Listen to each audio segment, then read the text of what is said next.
Welcome to CIHT Podcasts. Today the Chancellor announced his budget for 2016, and the last budget announced the Roads Fund. This one continues to focus on UK transport infrastructure and how roads in particular will play their part in the economic future of the country. So it's great pleasure that I've got David Quarmby with me here this afternoon to look at the results of a 2-year study that looks at the future vision for the road network in England. So welcome, David, and I look forward to hearing about the results of your study. Could you just outline what the thinking was behind this study and the need for it? Yes, for some years now the government has promoted growth, economic growth, particularly since the 2008 crisis, and I think a lot of people think rightly so, and have recognised that the infrastructure of the country needs to be fit for purpose in order to support that growth. And when it comes to roads, we've been commissioned, that Phil Carey and myself have been commissioned by the Rees Jeffreys Road Fund to carry out a study on what should our major roads look like looking forward, perhaps even to as far as 2040, in order to meet that need for infrastructure to support growth. And the immediate question that we tackled was, well, what do we mean by the major road network? And it became fairly clear to us that Highways England's strategic road network of motorways and trunk roads is not of itself sufficient to represent the important roads necessary across the country and across the regions and the conurbations to support growth. So one of the first thing we set about doing was saying, well, what should the major road network look like if it's got to be more than the SRN? So we have gone through a process of reviewing in depth the role and the traffic carried and the amount of commercial transport carried on A roads across England. And we've come up with some criteria that have allowed us to pinpoint the more strategic local roads, the more economically important local roads. And in our analysis, we've come up with about 3,600 miles of local roads that are important enough to be put alongside the SRN and to be described by us as the major road network for England, necessary to support growth and permit movement and connectivity. So we are we've been taking forward now in our study all the implications of having a major road network that is more than just the SRN. It's 8,000 miles of major road network, adding about 80% from the local authority network to the 4,500 miles of the strategic road network. Interesting. And is the proposal that this extra 3,600 miles would then be managed by Highways England? No, we're not suggesting that, and we're not advising any changes in responsibility. I think changes in responsibility and statutory duties of local authorities, they can get very bogged down in politics and bureaucracy and changing legislation, etc.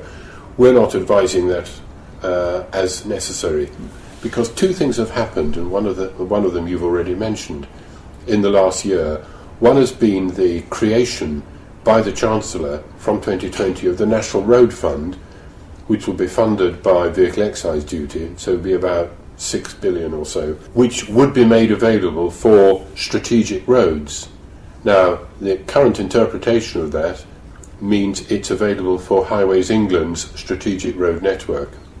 We believe there's a case to be made that says that road fund could be made available to support investment in and proper asset management of the major road network, i.e. the SRN plus 3,600 miles of the more important local authority roads. Now, that's a big bid, of course, it's a big ask, but we certainly think it's an idea worth considering. The second thing that's happened, of course, is this great move to devolution and the enactment of sub-national transport bodies, STBs. And in this, local authorities can group together and create, under the new legislation, a sub-national transport body which will provide the strategic planning for roads in the areas of those local authorities. One of the better known ones that's likely to be applying for STB status is what's called, it's rather a clumsy title I think, England's Economic Heartland Strategic Alliance, which basically is a group of 8 local authorities, counties and unitary, stretching from Oxford in the southwest to Cambridge in the northeast, and the counties and unitaries in between, such as Northamptonshire, Milton Keynes, Bedford Urban, Bedford Central, Luton, Cambridgeshire, etc. Now this is an area of huge economic importance to the country. It's a very good illustration of the MRN major road network concept, because the strategic road network cuts through this pretty well, whether it's the M1, M40, A1M, basically north to south, and yet the important movement to make this part of the economy function, this part of the geography function, is an east-west movement. And apart from the A421 from Bedford to the M1, there are no trunk roads or motorways that fulfil this need to move east-west. So these local authorities have come together and are going to apply to become a sub-national transport body. And one of the things they will be able to do then is to designate our major road network and say, this is the regional road network that we must work together to make function for the economies in our counties and unitaries. So the idea of how London operates is going to be taken forward into the principal road network in London. Yes, and then applied at a. Is that? Do you see a parallel there? There is a parallel.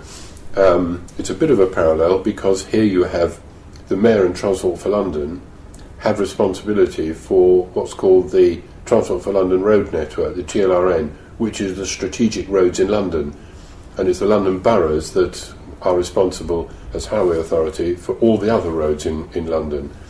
But it means that TfL are able to take a view and plan for what needs to be done with the TLRN to meet the road movement needs in London. And of course they put that in the wider context of what is the total transport system designed to achieve in London. Roads are only a part of it. So there's a bit of a parallel. What is different though about the STBs is that this is where local authorities have come together and voluntarily bid to create a subnational transport body, which is their body. So you get these 8 local authorities in the Oxford-Cambridge axis saying, we want to come together to create a body that will do the strategic transport planning for our areas, and we willingly work with this body, we support it, and maybe we are prepared to upload to this body the responsibility for the strategic planning of the major road network in this area, because it's the power of numbers, it's the power of 8 local authorities working together, dealing with Highways England, dealing with the government, and saying this is what we need to make our economy work. At the same time, all the constituent local authorities retain their local road responsibility, and we're even suggesting that even for the major road network, the local authorities retain the day-to-day highway authority responsibility. All the STB does is to do the strategic planning. So you start to see a stronger, compelling argument for what's happened since you started the study to what's happening now, and the Chancellor announces, again using the word, I think, devolution, revolution. I think it's obviously firmly on the agenda, and the Roads Fund as well. And Highways England now been established since you've undertaken the study. Yeah, it's been a year, and the Jim O'Sullivan's as the new chief executive, focusing on 3 things mainly. I think safety is one of them. There's also the focus on major delivery of capital. The delivery of the Rees one, yes. And then the third one was the user. Customer. The customer, yeah, so yes. Picking up the user and safety, do you see that this would deliver better outcomes for the user if there is the establishment of a major road network? I think the answer is yes. You are right to observe that these 3 things have happened since we started, which we think make our work more timely and more relevant. The creation of Highways England, with all its commitment to delivery and, as you say, to safety and user focus, creation of the National Roads Fund that begins to hypothecate money, which we think there's a case for looking at whether it can go beyond just the SRN, and of course this devolution initiative, for which the major road network, as we've designed it, is almost tailor-made for these bodies to adopt and say, this is the regional road network that we want to get right for our local economies. But you're right to mention the focus that Jim O'Sullivan has placed on the customer and the user, and that's very much a focus that we've got in our study on the major road network. We have not defined the MRN as simply roads of a particular character or particular physical nature. We've said what defines the MRN is how those roads are used and what the needs of those users are. And so we've taken account of first of all, the volumes of traffic to help us decide what roads should be in, but also where there's a particular percentage of commercial transport, that's both light vans and heavy goods vehicles, indicating the particular economic value that those particular roads confer in their laity. So yes, that is the focus that we're very much developing, and it's an excellent focus which moves us away from just the hard infrastructure and thinking about how these roads are used and how they deliver value. It certainly sounds interesting. There's obviously a strong, compelling economic argument for increasing the focus on these key routes across England. Environmentally, how have these environmental considerations been factored into your study? Well, that's very important too, because one of the things we're setting out in our study is what it is that makes the major road network fit for purpose.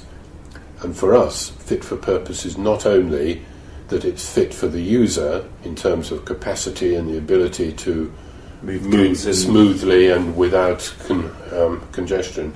Fit for purpose means that it's got to be a road which respects its neighbours and the communities it goes through.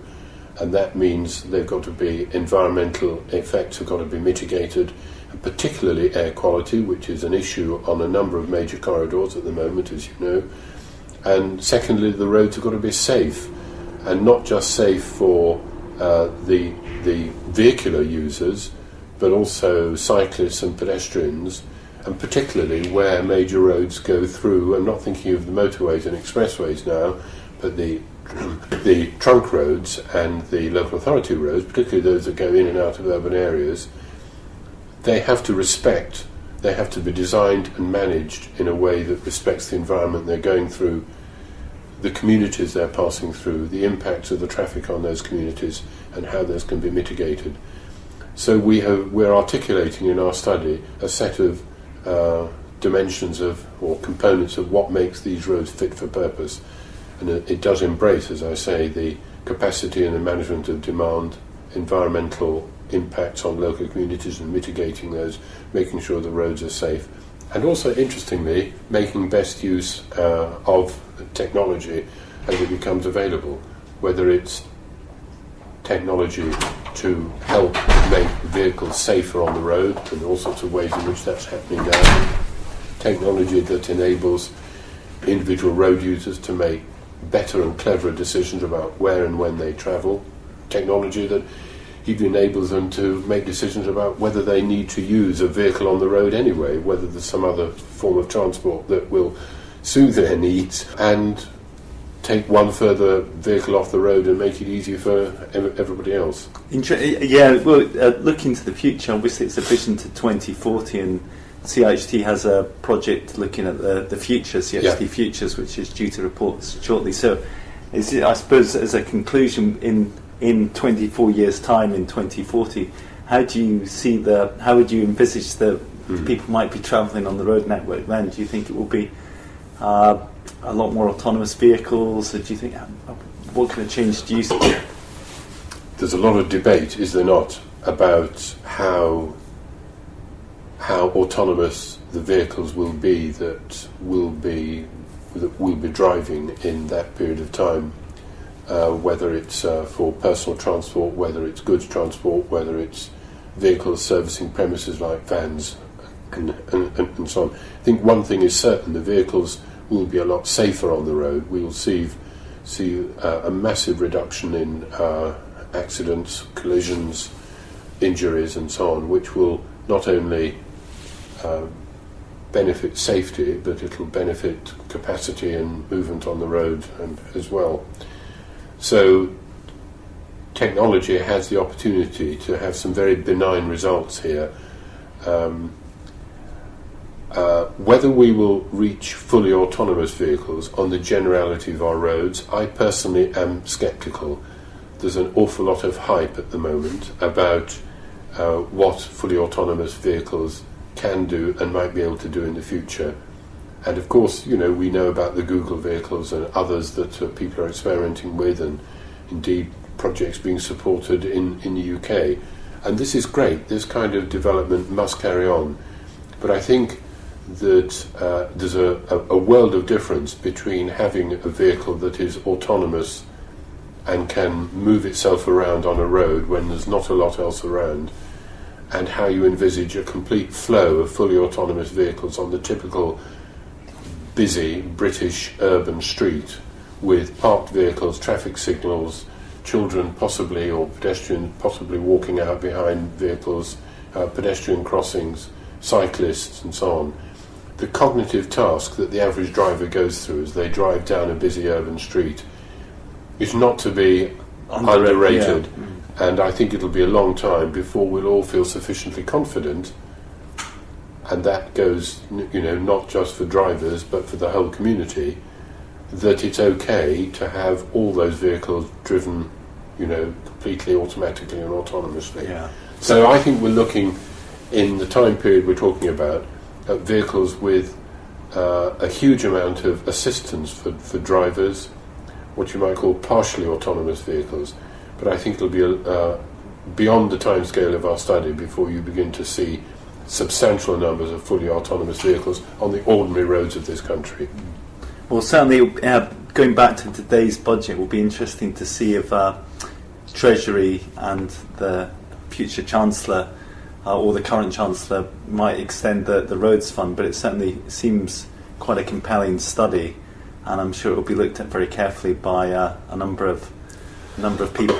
Thank you very much for the time to run through it. And when's it due to be published? Well, we're going to be publishing in October, but we are aware that with such fast changes happening in terms of devolution, infrastructure investment, work of the National Infrastructure Commission and so on, that there's a lot out there at the moment that we want to engage with. So from now through to when we finalise our report for publication, we intend to be consulting widely with government, with stakeholders, with the industry, with representatives of road users, in order that we can take views from stakeholders, that we can learn from how they see our proposals and make our report that bit better, that bit more likely to command acceptance and potentially real change. Excellent. Well, good luck. Thank you. Thank you. Thank you for listening to this CIHT podcast. For further information on this one, look to futureroadsengland.org. That's futureroadsengland.org. Thank you.